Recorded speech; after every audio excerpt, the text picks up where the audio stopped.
در برابر این سیومین چیزی که اخلاق حسنه را بزرگ میکرده یا اخلاق حسنه را قوی میکرده، ما آدمای به تربیت میشیدیم، نام این بوده تسلیم به امر خدا. خیلی انسانی در کاره که در امر خدا تسلیم شود. حضور نبی کریم صلی الله علیه و سلم یک مرد میبینه، جناب پیغمبر صلی الله علیه و سلم میگه که من فقیری را دوست میدارم، نمیخوام که به دولت باشم، بیماری را دوست میدارم، نمیخوام که سالم باشم. گفت چی باخی؟ تا بسیاری به دولت ها را دیدم امروز یک کارایی را کرده است که اینا جهنم میرن. بسیاری آدمای سلامتی دار را دیدم کلا شکر خدا را به جان آورده است. ایوه من خدا کسل کنه و فقیر کنه. به حضرت در جواب گفت که نه این گپ نگو، ما این ده توکل و تفویض داریم، ما این ده تسلیم داریم که هر چیزی ده که خرسندی خدای همو بین سری ما ده شود. یعنی که با جناب پیغمبر صلی الله علیه و سلم صحابه را نصیحت کردند که هر چیزی که بین سری ما ده میبیایه خدا راضی باشه همو ده ما راضییم. رفته که دمو ثروت خدا راضی باشه چون ما راضی نبودن؟ رفته که دمو بایگری روزگی خدا باشه چون ما راضی نبودن؟ رفته که در همو فقیری غضب خدا باشه با ما راضییم؟ رفته که در همو بیماری که غضب الله باشه با ما او در راضییم؟ نه، فقط راضیگی الله باید ما طلب کنیم. نه صحابه بزرگ نه، هر چیزی ده که راضیگی خدای همو ده باید ما راضی شیم. خیلی وقتی که راضیگی الله در زندانی ما باشه خیلی گپ نه، ما راضییم. راضیگی الله از دست دادن فرزند باشه ما راضییم. راضیگی الله در بیماری ما بوده ما راضییم. راضیگی الله در نابودی ما باشه ما راضییم. اینا میگن تسلیم امر به سوی خدا. هر انسان باید تسلیم امر داشته باشه، هر یک امر ده تسلیم شویم. انامین سیومین کاری که انسان در امر خدا دادگی در امر خدا تسلیم میشده، این یکی از چی بوده؟ اخلاقهای حسنه اسلامی. باید انسان تسلیم شود. امیرالمومنین فاروق اعظم وقتی در نماز بامداد حضرت خنجر میخورند، بعد از اون امر میکنن که تا نماز عصر خلیفتون یاوی، خلیفتون معلوم کنین که من در نماز عصر نیستم دیگه. بعد از اون اگه با صدای بلند صدا میکرد که پروردگارا من در این امر تو راضیم، من در این مصیبت بالام آمدگی در تسلیم امر تو، هر چیزی که در او راضیگی تو باشه من راضیم. بعد از اون اگه صداشو بلند کرد که عبدالله پسر عمر، که حضرت میگه دوید آمد گفت که لبر گفت پدر جان، گفت غصه نخور بچم، غمگین نشو بچم، گریه نکن بچم، شینو نصیحتامو گوش کن. گفت تمامی مردم پیشنهاد کرده استیان که عبدالله را به جای خود جاینشین من تو را جاینشین نمیمانم، برای که چی فایده از خلافت و راهبری کرد از یک عائله یک کس بس همین من کردم. دوم میخواهم که در نزد الله فرد از خاندان من یک کس از این مسئله جواب دهد.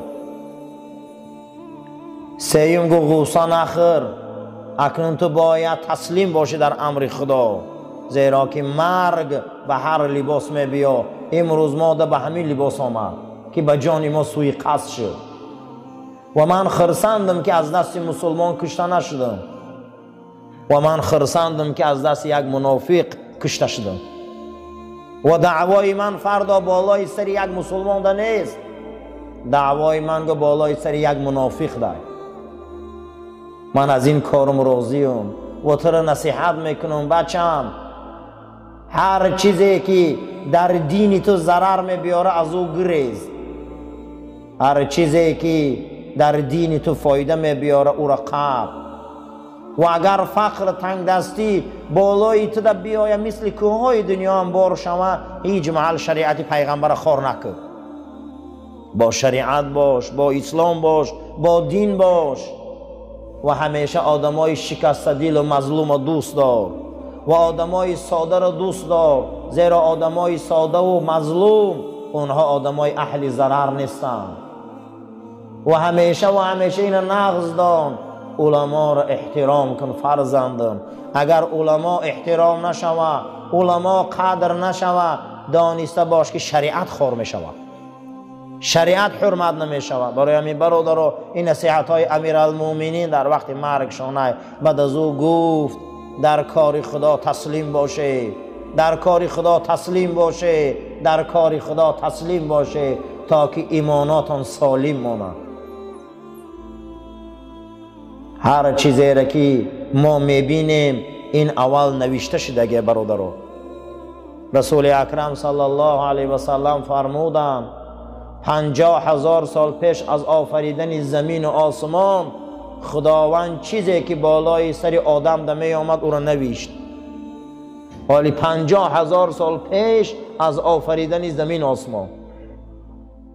امروز ما غمگین میشیم، ما خرسند میشیم، بالا مونده مصیبت میبیا، بالا مونده بدی میبیا، بالا مونده چی عملی شایسته و ناشایسته میبیا، ایرا نغزان این نوشته شده گرد، این نوشته شده گرد. امروز ما میبینیم چه مصیبت و بلا و کلفت و رنج و غریبی و مسافران، این خدا عمل نوشتگی های با او بالای سری ما دمه بیا. انمیده باید ما تسلیم شویم، تسلیم به امر فرمان خدا. کسی که به امر و فرمان خداوند اگر تسلیم شود او انسان سیوم شاخی اخلاق اسلامیش درختش بیدار بوده. حتی حضرت جناب پیغمبر صلی الله علیه و سلم حضرت عمر حدیث روایت میکنن که رسول اکرم فرمودن که خداوند تمام امر در بالای فرزند آدم نوشت حتی العجزی و الکیسی، حتی که یک خندیدن، حتی یک خفه شدن هم در اونجا نوشت. در نامه اعمال شما حتی یک خندیدن و یک چی را گفت، یک همین میجه زدن، خفه شدن در همونجا نامه اعمالتان در نوشت. این رای خدا دانه، تسلیم شوی به امرای خدا. کسی را اگر خفه میکنن، کسی را میخندانن، این همون روز خدا نوشته بوده.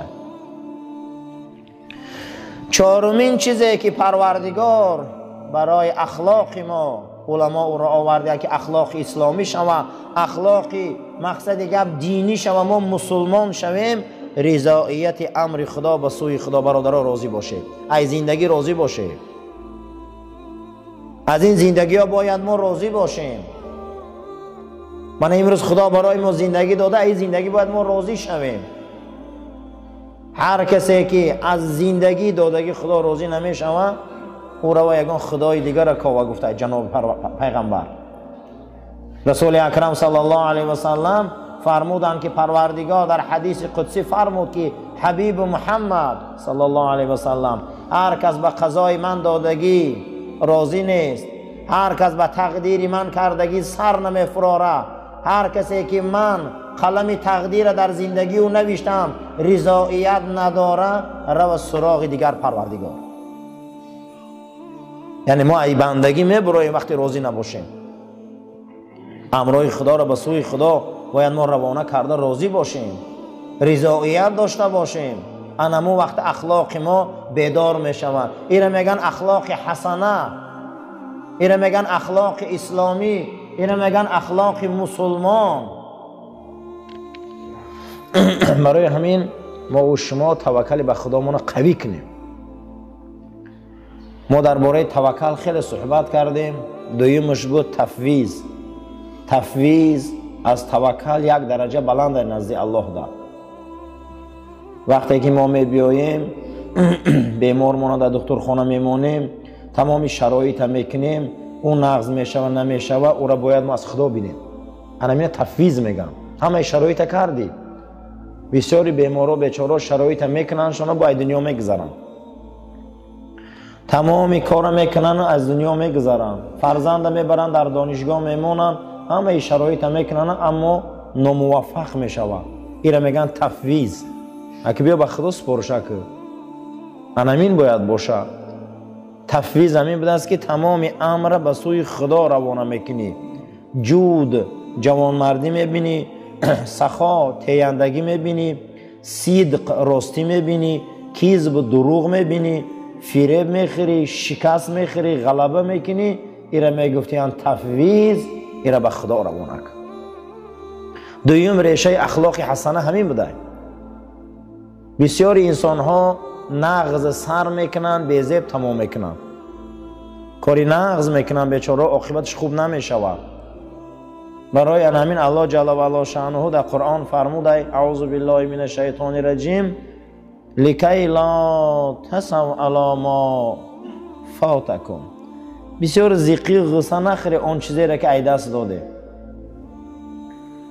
بسیاری چیزا را ما ای دست دادیم برای وای غصه نخوری، میگه وای به خدا سپاری. من یاشیمون رفت، جوانیمون رفت، شانس و کارای خوب داشتیم از دست رفت، بسیاری چیزا داشتیم همین چیز ای دست رفت. زیق نشوید.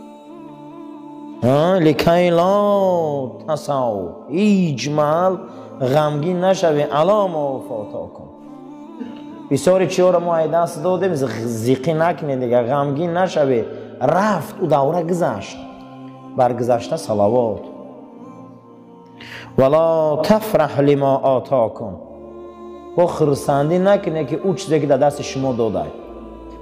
خرسندی نکنه که از پشت هر خرسندی امتحان ای.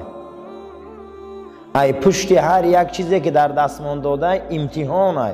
شاید همین فرزندامون امتحان مون شوند، شاید همین پولی دادگی خدا در ما داده امتحان مون شود، شاید همین دنیایی که ما داده با امتحان مون شود. این هم خرسندی نکنه، خرسندی نکنه. میگه بسیاری در خدا شاید که هر چیز آخرت شه انجام شه چی گپ میشوه امتحان شه نتیجه شه به نظر گیریم.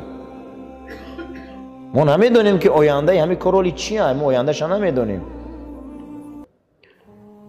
ما نمیدونیم که عاقبت هر یک کار چی میبره بالای سر ما. در این میگه خرسندی نکنه زیاد. بسیاری من در تولد فرزندامون خرسندی میکنیم، بعد کلام میشن به هر دردی سرمون میشن. در دارایی پول خرسندی میکنیم، بسیار دردی سرمون میشن. در گرفتی ماشینای سبک‌رو خرسندی کردن بسیاری انسان ها همون ماشینا آفتش که ای بین رفتن. چیزی که در دست داریم اودم خرسندی نکنیم، چیزی که ای دست رفت اودم زیق نشویم. چیه این؟ توکل و تفویض. معنی تفویض چی بوده؟ که به خدا ماش روانه که من حاضیم اومدیم در مسجد شیشتیم، طهارت داریم، منتظر نماز شامیم. یک وقت میشم که یا عمل ناشایسته میکنیم، شام ثوابش از بین میروان. معلومه که به خدا روانش که خدا قبولش نکرده. و خدا با داره قبول، داره قبول، داره ناقبول، داره و موردی پذیریش داره که قبولش نمیکنه. انا میره میگفتن دیمانگیش تفویض. اخلاق مسلمان بلند میکرده، تربیه مسلمان بلند میکرده. یک انسان میخیزه رهی دراز طی میکنی سرزمین میبیون، اما یا بیمار میشه و خونهش بیچاره دست خالی میروه. اکی را تفویض به خدا کنه، اخی تفویض به خدا کنه. بسیاریامون میبینیم در همینجا پیش یک برادرمون اگر همون مبادای خدمت کرده نتانمونه در بالا مونده میروه، تو من آوردی، تو من این کردی اون کردی، گریبانش همه قبیم عزیزم این خطا های، این تفویض های. ما نمیدونیم پگه چی گپ میشوه، ما نمیدونیم پگه چی گپ میشوه. شاید که پگه هم آدم از دنیا گذره، شاید هم آدم به یک بیماری گرفتار شوه، شاید هم انسان به یک تهمت گرفتار شوه و ما هم گریبانی او را قبیده میگردیم. مسلمان باید تفویض داشته باشه. معنی تفویض چی بوده؟ چی کاری را که میکنی و کردی با نتیجه و آخرت و عاقبت و خدا طلب کرد. که پروردگار مهربان نسبت این کار چی میگه؟ پروردگار مهربان نسبت عمل چی عمل اجرا میکنه؟ اینا میگفتن تفویض. وقتی که دو همسایه جنجال شدن پیش رسول اکرم آمدن برای آبی جویبار. آبی جویبار ای بدری باغ ایش میگذشت جنجال شد. حضرت گفت چوا او من میکنی؟ تو کی که او من میکنی؟ در اسلام هیچ کس حق نداره آب من کنه. گفت من بدری باغ گذره. گفت فردا وی اعلان کرد که این انسان که خیش رسول اکرم پشتیش گرفت. آیه مبارکه قرآن آمد که پیغمبر هر کسی به حکم تو راضی نیست کافر است. کسی به حکم رسول اکرم، به زندگی رسول اکرم راضی نشود، به امر رسول اکرم تسلیم نشود، وی حال ایمان نداره برادران.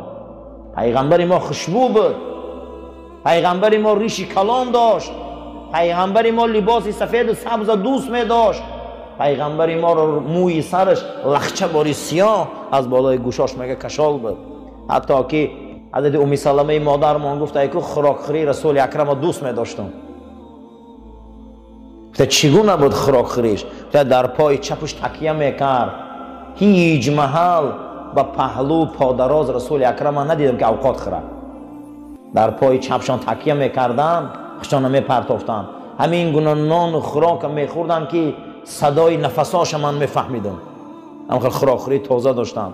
حتی مغزای نان چینده میخوردن حضرت. حتی خوراک کاسش میدید و میگو همین خیل میخوردن که میگفتی نو ای آبی چشمه تازه کر آمدگی. یگان محل ندیدم که در خوراک درشتی کنن و یگان بار ندیدم که از دهنشان بوی بدی خوراک بیاید مثل چسناک پیاز میاد. این بود مگه اخلاق رسول اکرم. برای همین وقتی پیش تو محاکمه می بیاین، وقتی پیش تو صحبت می بیاین، تو برای اونها فتوای اسلام امر خدا را گپ میزنی، اینها راضی نمیشن، اینها قبول ندارن.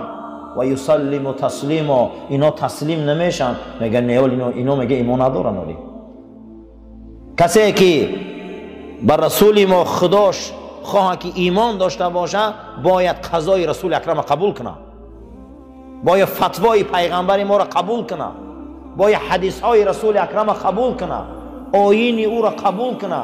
اگر این را قبول نکنه عزیزا، حالی وی میگه شما مومن نگوی، مسلمان نگوی، فلا و ربک ولا یؤمنون. او را خداشناس ندانه. کدام خداشناس دانه؟ وقتی بین شما در شجره و جنجال میشه و میبیایه، این رسول الله قطعی آیینش برای شما جواب میده سوالات آنده و شما با قبول نمیکنه، قانع نمیشه، قبولش نمیکنه، رد میکنه. این ده میگه شما اختان اهل ایمان ندانه. و یسلم تسلیما، ما باید قضای الهی ده و قدر الهی ده راضی باشیم. حضرت علی درباره تقدیر گپ میزد که دیوال کفیدگی بود جمید، ایتگ دیوال گریخت. با گفتن نه ساده علی آخه دیوال جو قدر تقدیر ده بحث کردستی، چی به میگریزی وقت تقدیر ده ایمان داری؟ گو ای تقدیر به سوی تقدیر میگریزیم، اما گریختن هم ده تقدیره، اما گریختن هم ده تقدیره، ای سیل دور شدن هم ده تقدیره، ایمو بیماری هایی که مسکه میگرتیم همون هم ده تقدیره.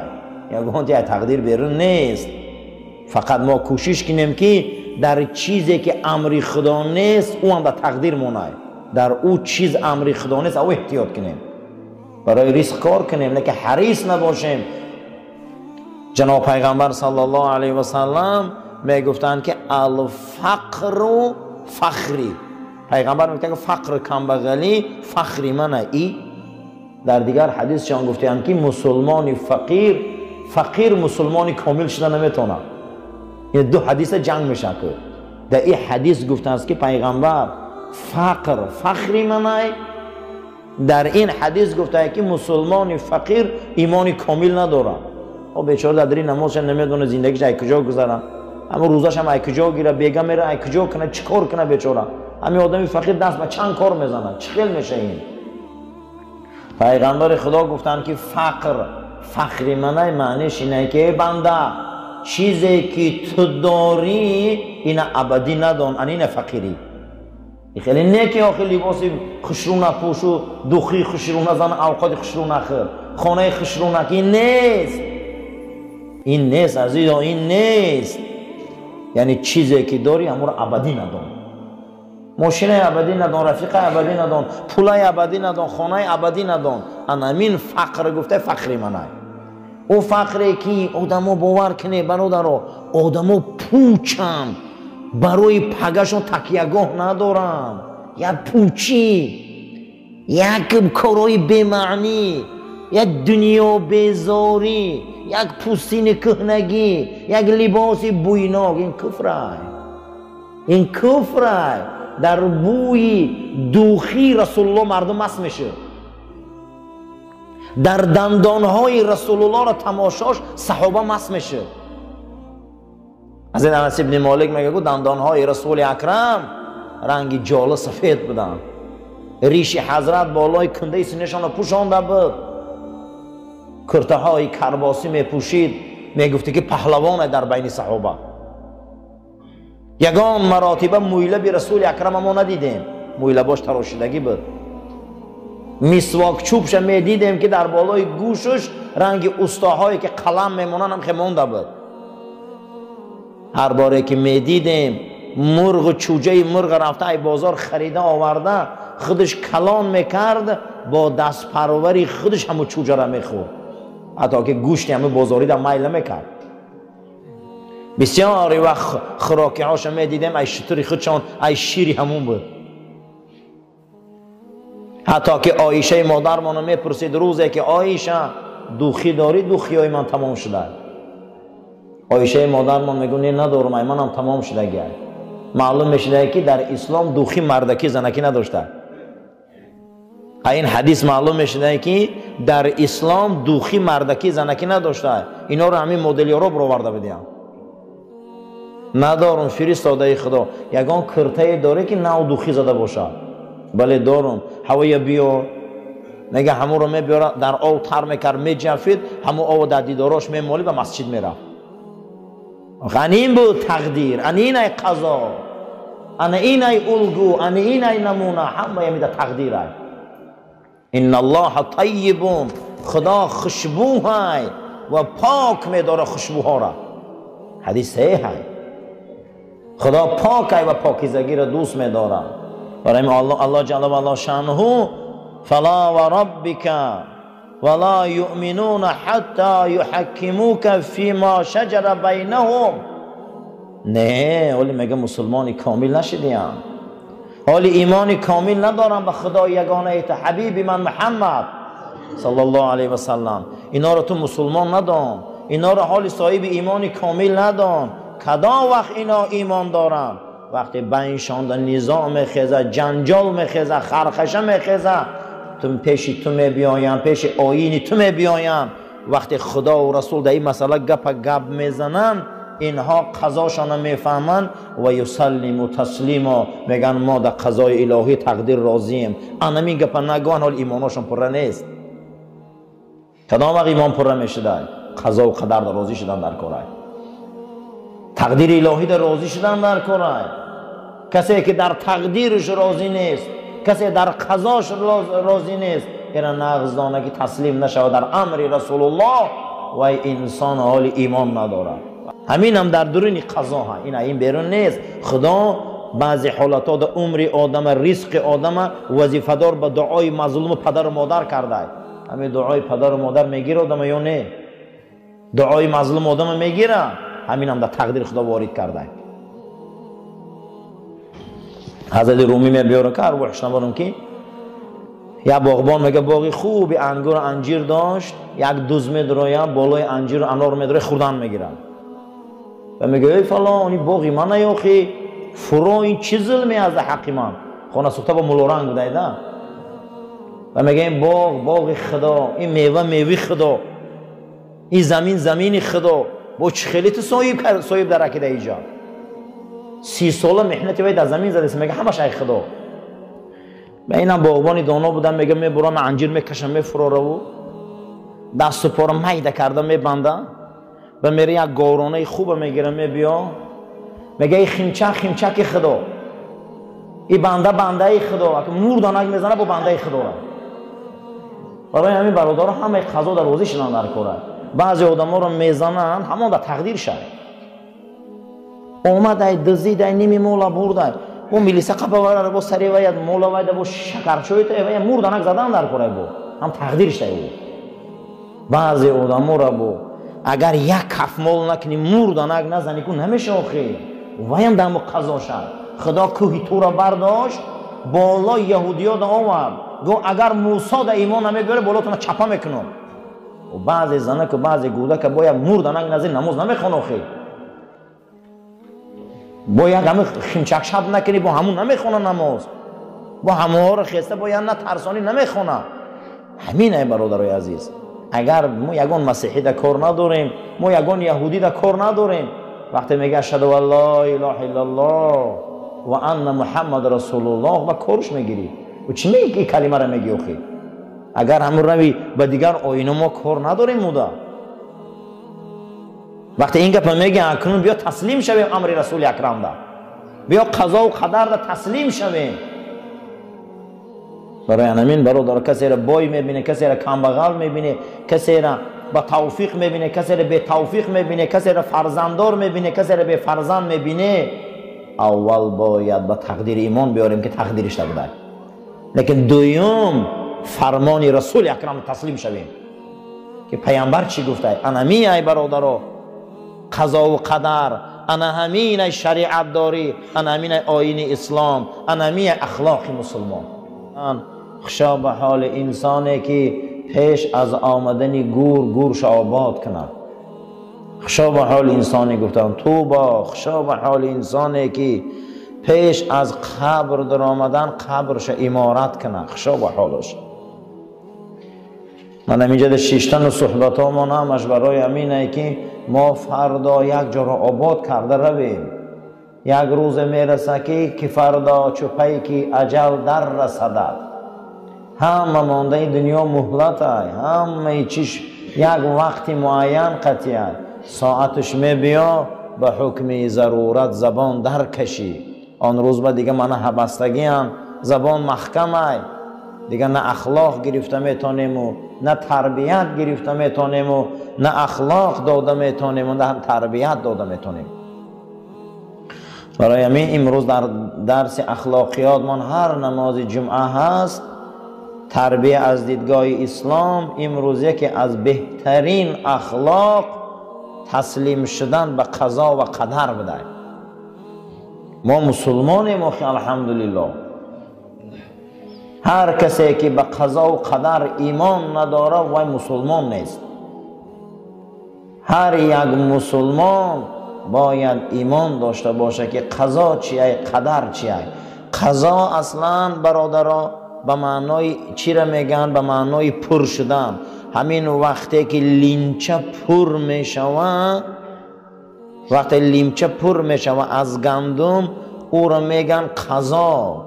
وقتی مخچه را میگیری در دهن لیمچه میندازی ای پایانی او کنب میبندی و سخت میکنی، نام همون مخچه و بند میگن قدر. خوش فهمیدی آخی؟ زندگی ما بر وقت لیمچه شده که زیق نشوید. کسی خرسان میشه، کسی زیق میشه، کسی پول میوه، کسی گدا میشه، کسی پشپا میخوره، کسی به ایمان میمره، کسی به ایمان میمره. چیزی که در زندگی هست درو لیمچه ده هسته و بر وقت دهنش بستگی هم. ما باید زیق نشویم آخی. یک انسان 24 ساعت و 12 ماه کار میکنه یکیش دو نمیشه. خدا چی کار کنه؟ از روی حکمت میکنه. بیچاره یک انسان 10 سال دعا میکنه یکانش تغییر نمیشه. حضرت موسی خطی آدم میگه در عالم روح در زمان کلیمیش زنده بودنش بحث کردن. گفتن انت آدم، تو پدری ما آدمی؟ گفت بله. گفت تو سبب شدی ما جنت برآمدیم. تو اگر همون درخت چقه نمیشتیم و در عذاب نبودیم. حضرت موسی میگه حضرت آدم پدر مونده، پدرش پدر شونده، بسیار بلند روی کردن. موسی بسیار سرجهل بود. حضرت موسی قهرناکترین پیغمبر بود. اما قهر قطعی همون جوان قبطی را یک مش زد که مرد. همون جوان مصری را یک مش زد مرد. موسی بسیار قهرش بلند بود، تیز بود.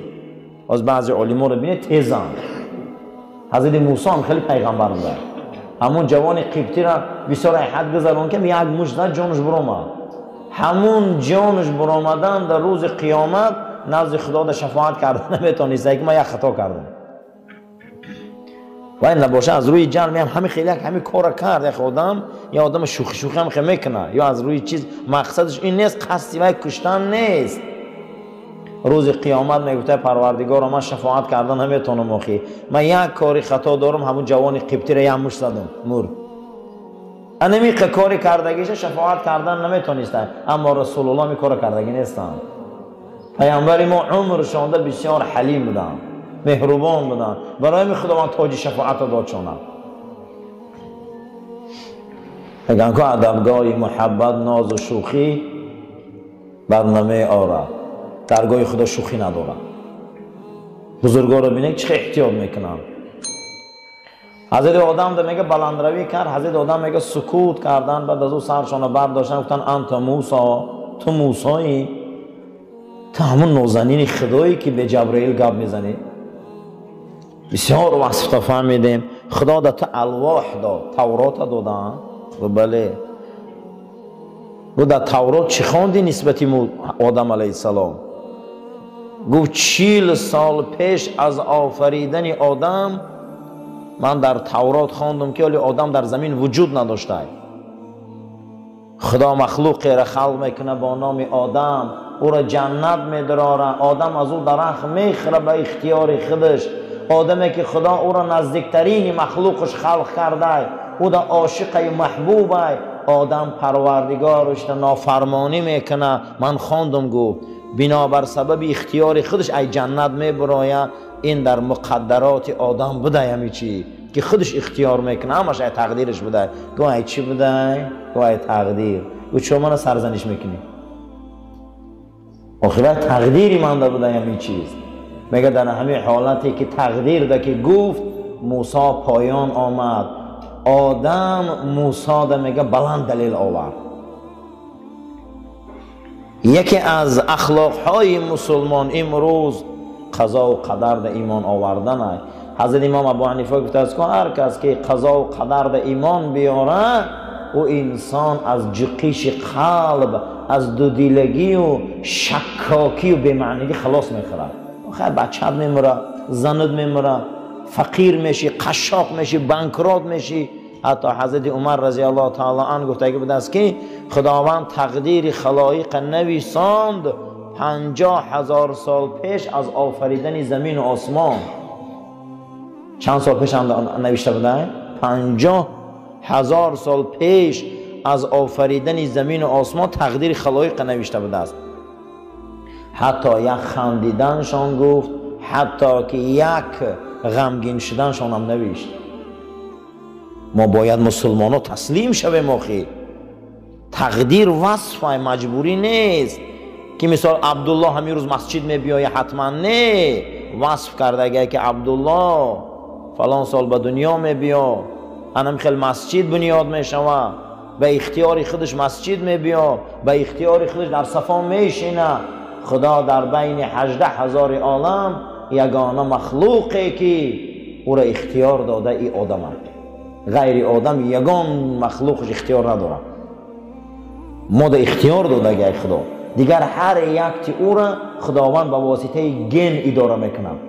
با واسطه چی اداره میکرده؟ یا شیر میبیا، چند بچه میمونه، چند زن میگیره، چند قدر آهو را میخوره، چند قدر حیوانات میخوره، کجاها را میگیره، راهبری میکنه، بچه دیگر جاندارا را میکشه. کارش درسته، یگان کارش خطا نیست. فردا نزد خدا هم جوابگری نداره و ایوی گن کار میکنه. اما آدم نه، یا هر قدمش جواب میده، برای که آدم ده خدا اختیار دادگی، گن دادگی نیست. برای همین ما جنت داریم، دوزخ داریم. آخی یکی از بزرگترین اخلاقا نزد پروردگار ده این تسلیم شدن چی بوده؟ تقدیر، قضا. قضا اصلا چی بوده؟ به معنای پر شدن. به معنای چی؟ پر شدن. همین لیمچه را گندم میگیری پر میکنی و به دهنش چیکار میکنی؟ مشت میکنی. بعد میخ خیلی میدراری، ایتگی میخ کنه با چیکار میکنی؟ تاب میتگی گندم نریزه. همون میخ کنه با عرب تقدیر میگه. قدر اصلا انتهای شیء. من همین ورق دیدم، من همین قضا ورق. از اینجا نقطهش سر میکنی به این نقطهش میبیایی، این نقطه به این نقطه تقدیره، یعنی که تمام شده. می درونی ده سفیدی و نوشتن گیره که میبینی ایره قضا میگن، یعنی خدا ما را بر وقتی قضا و قدر کرده. اگر لیچه ما را بستگی او، ما کی به دنیا میبیاییم، چی میخوریم، چی میپوشیم، چی عمل میکنیم، چی حرکت میکنیم، در آیین ما مسلمان ها همش ای جانب خدا هست. فقط ما او را کسب میکنیم. حتی که یک انسان میخیزه لبش میماله، یک انسان میخیزه سرش شانه میکنه، همه این خدا قدر کرده، این تقدیر کرده، این فقط خیسته همیاره کسب کردیسته، این بر وقت خدا خلق کرده. من ما میخزیم میریم تورات کردیم آمدیم در این شام شیشتیم، اینا خدا با بر وقتی خلق کرده، ما کسب کردیم میرم. ما آفرنده فعلا نیستیم، ما هیچی نیستیم، ما فقط اداره میشیم از جانب او. کسی انمین ده ایمان بیاره برادر، او اخلاق اسلامی داره، او مسلمانه. کسی گوه که نه همه این بنده می آفره و ای دین می برو. ما رنگ دیگر فیلسوفا و دیگر دین مقصد دیگر آینای به معنی اقباری نیستیم که ما خما می آفریم همینه، همه این الله می آفره. ایره می گفتن چی؟ قضا و قدر. یکی از بلندترین اخلاق مسلمان ایمان داشتن به قضا و قدر بوده است. امروز لقمه گرم خوردی، خانه داری، در داری، ماشین داری، توفیق داری، هدایت داری، پیشروی داری، نعمت و بزرگی داری، این در تقدیرت قضا کرده بوده خدا تو را، قلم رفته بوده.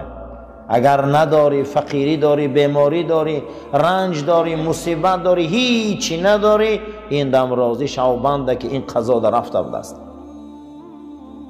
از همه چیزی بد در قضای الهی این حرص است. چه عزیزان؟ حرص. هر کس باید برای زنش کار کنه، برای کودکش کار کنه، برای زندگیش کار کنه، باید حرص داشتگی باشه. این کفره. معنی حرص چیه؟ تشنه بودن، هیچ محبت چه دنیا نمیکنه. حرص چیه؟ ما را از طاعت دور میکنه، از خدا دور میکنه. این هم در تقدیر است. میگه خدا این در امر نکرده،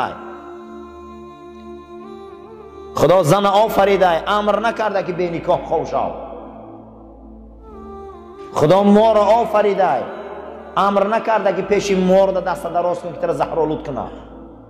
خدا کژدم خلق کرده، تقدیر ما را آورده، امر نکرده که رو دست در او زهرآلود کن. خدا بسیاری چیزا را آفریده، نه که امری او را منع کرده. برای همین همه این در تقدیر ما هست. روزای جمعه ما درسای اخلاق و تربیت داریم. هر مسلمانی که تربیت نداره ایمانی او ضعیفه. هر مسلمانی که تربیت نداره نماز او ثواب نداره. هر مسلمانی که تربیت نداره روزه او ثواب نداره. روز قیامت نماز هم وزن میکنن، تربیت هم وزن میکنن. روز قیامت روزه را وزن میکنن، اخلاق و تربیت هم وزن میکنن. پیغمبر صلی الله علیه و سلم در حدیث صحیح فرمودند که یگان چیز وزبین تر روز قیامت از تربیت اخلاق ندیدم وزنش وزبین. نماز نگفتن، حج زکات نگفتن، تربیت گفتن. خشا به حال مسلمانی که اخلاق و تربیت بلند داره. کنونت که امکان گفتار هست بگو ای برادر به لطف و خوشی. امروز خدا زبان ملایم کرده گپای نغز گوی، گپای خوب گوی، یا گپ گوین که پگه در کار شوه. بسیاری گپا آدم در دردی سر میشه. کنونت که امکان گفتار هست بگو ای برادر به لطف و خوشی.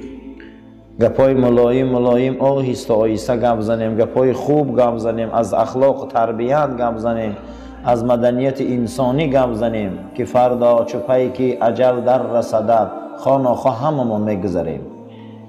امروز های فردا های بیگاه های 1 ساله 10 ساله 50 ساله هیچ کس در این دنیا برادر ابدی نمیمونه که فردا چپایی که اجل در رسدد همه ما از دنیا میگذاریم.